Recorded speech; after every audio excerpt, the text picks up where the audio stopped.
Alhamdulillahirabbil alamin. Wassalatu wassalamu ala asyrofil anbiya'i wal mursalin sayyidina Muhammad wa ala alihi washabbihi ajmain amma ba'du. Ya, puji syukur kita ucapkan kehadirat Allah Subhanahu wa taala sehingga kita bisa melakukan proses pembelajaran perkuliahan pada hari ini, yaitu untuk mempresentasikan proses pembelian perusahaan PT Jaffa Pabrik Indonesia. Saya sebagai moderator Tiara Sari akan membawakan materi yang pertama, di mana ada beberapa ilmu pembahasan yang akan kita bawakan pada kesempatan hari ini.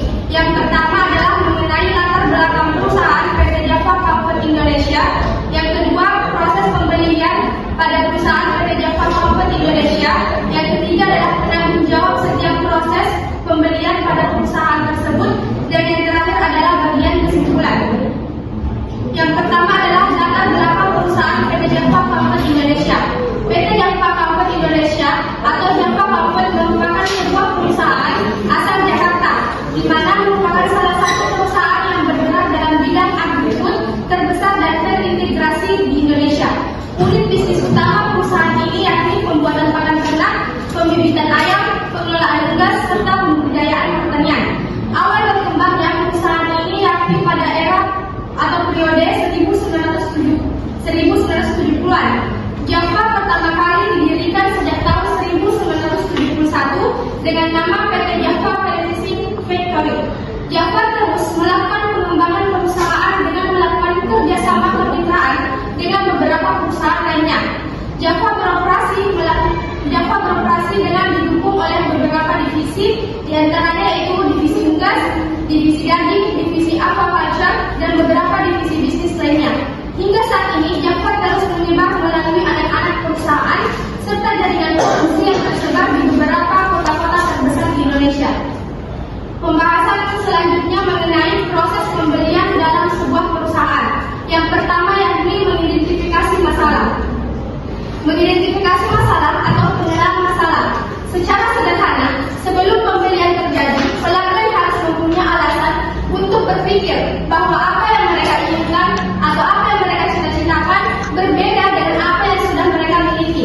Keadaan bahwa keinginan tersebut berbeda dengan apa yang mereka miliki sekarang dapat menimbulkan sebuah permasalahan baru.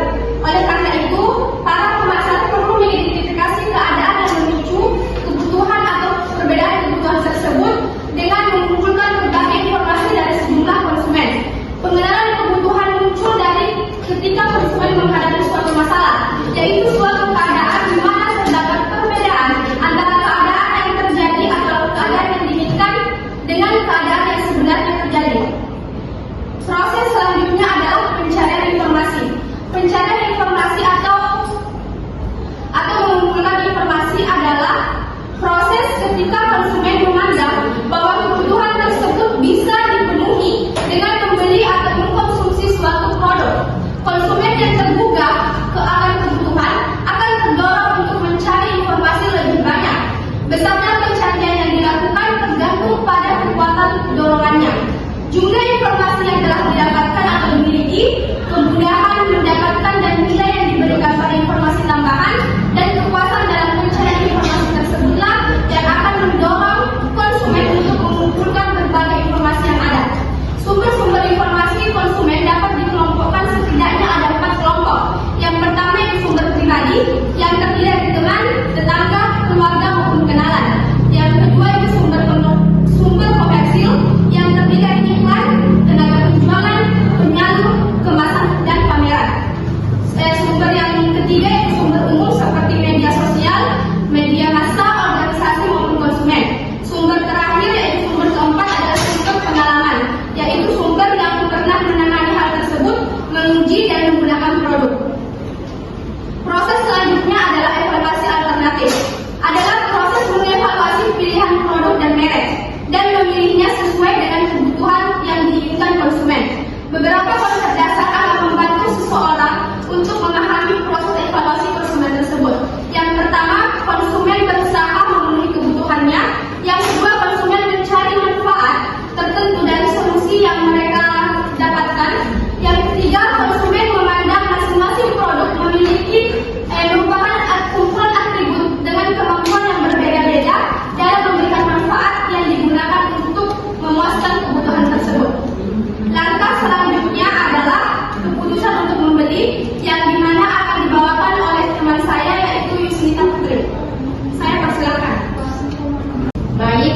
Selanjutnya 4. Keputusan untuk membeli. Keputusan untuk membeli di sini merupakan proses pembelian yang nyata. Jadi setelah tahap-tahap lengkap dilakukan, maka konsumen harus mengambil keputusan apakah membeli atau tidak. Bila konsumen memutuskan untuk membeli, konsumen akan menjumpai serangkaian keputusan yang harus ambil menyangkut jenis produk, merek, penjual, dan kuantitas, waktu pembeli, dan cara pembayarannya. Perusahaan perlu mengetahui beberapa jawaban atas pertanyaan-pertanyaan yang menyangkut perilaku konsumen dalam kebutuhan pembelinya. 5. Pembelian. Setelah membeli produk, konsumen akan mengalami level kepuasan atau ketidakpuasan.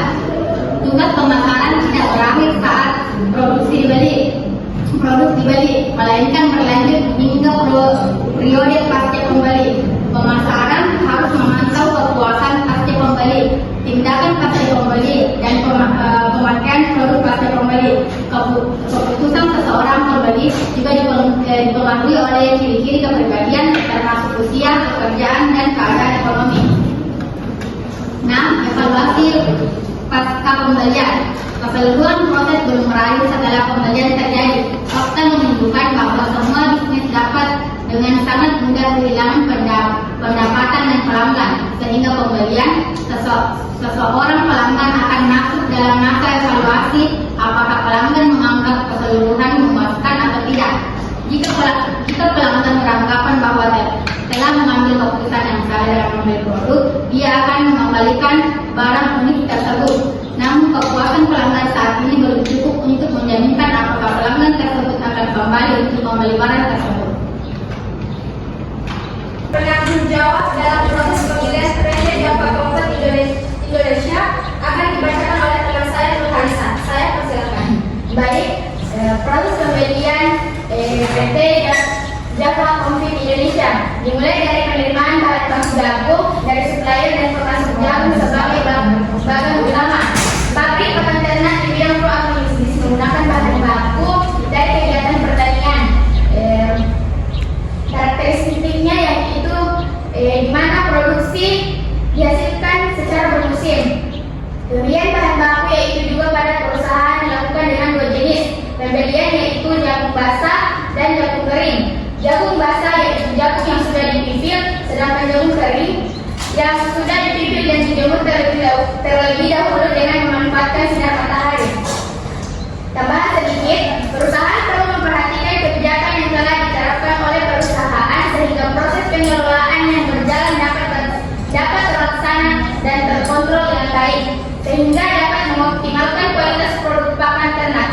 Persediaan bahan baku harus benar-benar memperhatikan pengelolaan persediaan melalui pengendalian persediaan. Menyediakan bahan baku juga perlu diperhatikan sehingga tidak membuat bahan overstock di penyimpanan dan proses produksi dapat berjalan dengan baik. Pengendalian bahan baku yang salah dapat menyebabkan kerugian dan penghambatan proses produksi. Pengelolaan bahan baku jagung terlebih dahulu dan melakukan penyimpanan pada silo. Di mana silo itu merupakan tempat penyimpanan jagung yang telah diolah dan siap diproduksi menjadi pakan ternak. Dalam pemesanan jagung, bahan baku pakan ternak yang diproduksi ini menjadi bahan baku utama yang memiliki masa panen, sehingga bila Coaching melakukan pembelian jagung harus berpatokan kepada jumlah yang akan mereka perkirakan untuk diproduksi. Dari hasil pembelian akan dilakukan pengeringan untuk memperoleh mutu jagung yang sesuai dengan standar perusahaan dan dengan menurunkan kadar air sampai kadar air yang telah ditentukan perusahaan.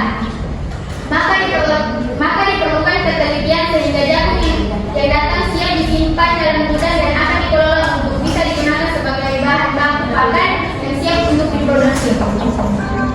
Pengeringan juga berfungsi untuk memperoleh kadar air yang rendah. Kadar air yang rendah sekitar 13% sangat cocok untuk penyimpanan. Jika kadar air tinggi, maka daya tahan jagung juga tidak dapat bertahan lama atau sudah rusak dan cepat diserang sama penyakit. PT Java Konfit Indonesia saat ini melakukan pengelolaan bahan baku dengan memanfaatkan program penginputan data, pembelian, pengadaan bahan yang harus melalui proses penimbangan, hingga proses pengelolaan bukti barang masuk dari program yang masih dapat mengalami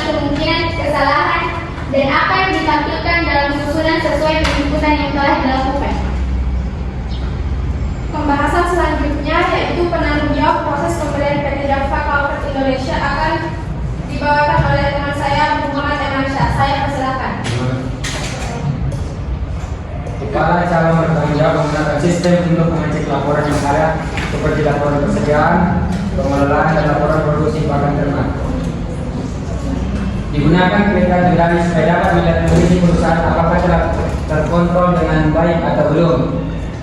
Bagian gudang bertanggung jawab menggunakan sistem untuk mengelola data dari data master persediaan bahan baku yang masuk dan tersimpan sehingga dapat digunakan oleh bagian produksi dalam perencanaan akan produksi pakan ternak. Bagian produksi bertanggung jawab menggunakan sistem untuk mengetahui detail jagung yang akan direncanakan untuk diproduksi menjadi pakan ternak.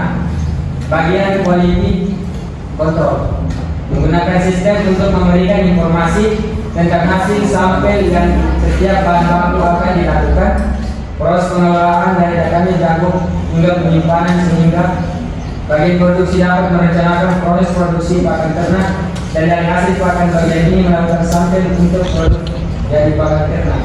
Selanjutnya pembahasan dibawakan oleh teman saya Muhammad Adrian. Saya persilakan.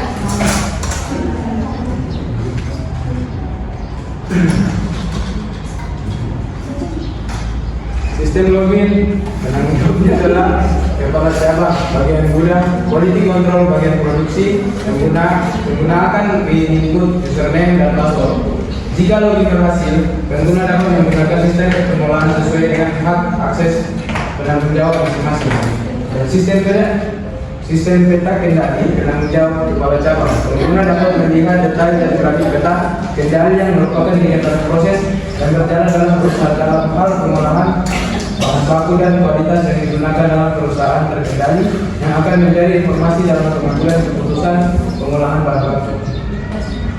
Sistem kelola perencanaan penanggung jawabnya sebagai produksi. Pengguna dapat melakukan perencanaan akan proses produksi pakan ternak dengan melihat kondisi jagung dan menunggu data perencanaan di mana akan menunggu persetujuan dari kepala cabang untuk dilakukan produksi dan mencetak laporan.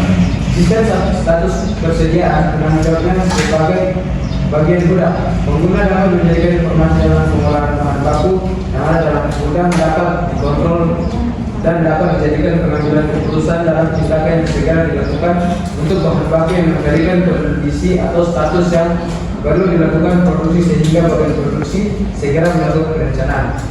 Sistem pengecekan penanggung jawabnya bagian gudang pengguna dapat memberikan data jagung yang ada dalam gudang yang akan dilakukan update data jagung yang ada dalam gudang.